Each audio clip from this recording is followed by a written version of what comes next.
if a brand reaches out to you and they're like, hey, we'd love to work with you, like, what can we do? My first, every time someone does that to us, my first thing is like, yeah, cool, let's jump on a call. Here's my link. Let's talk about it. And then I definitely don't email anything in that point. There's been a couple brands where I might have just sent them. Oh, actually, the last brand deal we did that I just talked about, I literally just like LinkedIn messaged the guy, this founder. I was like, hey, this is my pitch. Are you keen?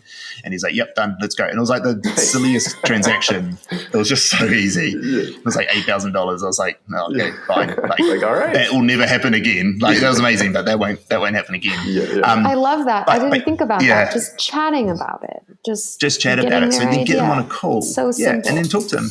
And then when you're in that thing, do nothing but ask questions. Okay. Like just nothing but ask questions. Just sit there. Oh, there you get that. Okay, you're done. Nothing but ask questions. Okay. Just ask questions, right? Just keep asking, what are they trying to get out of it? It's like, what? Okay, so what's your goals? Like, who have you worked with in the past? Like, how did that perform? What did they do? What were your learnings from that? Like, what are you really hoping to achieve? What's your goals? And every time they ask you something, answer and pivot, right? Like it's normal sales technique. So they might be like, oh, tell us about your viewership. Go, oh, yeah, cool, we get this many views. And so what about the other influencers you've worked with? What are their viewership? So like answer quickly, pivot back. And what you want them to do is just continue talking until they get to the root cause of their issue, of what they're trying to do and why they struggle to work with influencers or why they're nervous about working with you guys. Like and then so you find out all the potential objections they're going to have about working with you. And now you have all the information to answer properly, to be able to ensure that you've catered to all those objections that they may have. And it doesn't mean you're necessarily going to get more money. It just means that you're able to have a better foundation for this relationship to build off, because that's what these are. And I would not then answer there. I would not then go, okay, I've got all your objections. Cool. This is what we'd do. I would say, okay, great. So like, I think we can help you support this. Are you okay for us to schedule another call? And we'll come back with a bit of a pitch on what we think we could do to help you guys.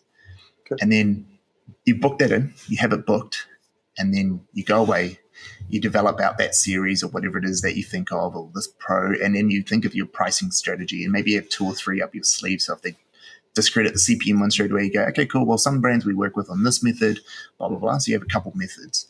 And then you go into that pitch, and then you say, and then you go back and you reaffirm all the objections that they had. So you said, oh, cool. So last time, you told us these are all concerns. Is that correct? And they're answering you, yep. That's all things we're worried about. Okay, cool. Well, we're going to run you through this pitch, and we think we've been able to cater for all of those needs, and we'd love to get your opinion on it. And then you take them through like what you're going to do. And at each stage, you're trying to essentially overcome their objections that they had with your method of what you're trying to do. And you're getting them to confirm that, that would actually satisfy that need that I have. So they've told you yes all along the way. And then when you get into price, it's like, well, and when they say no to your price, you're like, oh, but was there something I didn't get right above? Yeah. Like, was there something that didn't miss the line that why you're not saying no? Oh, we're just not used to paying that much. Okay, well, that wasn't, because it wasn't something that they brought up before, right? So they're less likely to start to say those things. They're still going to negotiate price because that's business. And if they don't, they're probably not good at what they do.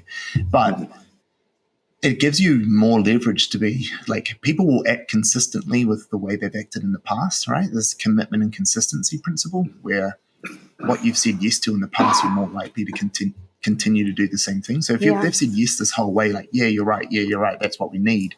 When it gets to the final piece, they're in a better position to say yes as well. So if you wrap that all up, what we're saying is like, you get reached out by brands. Before you go, oh, how should we approach this band? We really want to work with them, or we're not sure. Should we charge them? Stop trying to think of the answers that they already have. Just go in a conversation with them and ask them the question and get all the information that you need, so you don't have to think you know what they need or want. That's so much easier. And then you go back with your pitch. It's no different to how I would pitch with a normal client rather than a brand deal, right? Someone comes to me and they're like, oh, Stan, I'd love for your team to run our TikTok profile. And we'd say, and I'd be, cool, no worries, let's jump on a call, let's chat about, see what your needs are. Okay. And then we'll jump on that call, we'd unpack everything with them and what their issues are. And sometimes it might not be TikTok that they need. Like, I'm like, guys, this is, it's a fancy, shiny new product. Actually, you need to be on LinkedIn. You guys are an accountancy firm. Like, that's where you need to be. And so you're able to then go find all the stuff out and go, okay, cool. Now here's the solution you really need. And I'm really big on telling people, we don't assume we know what you need until we've met you. Okay.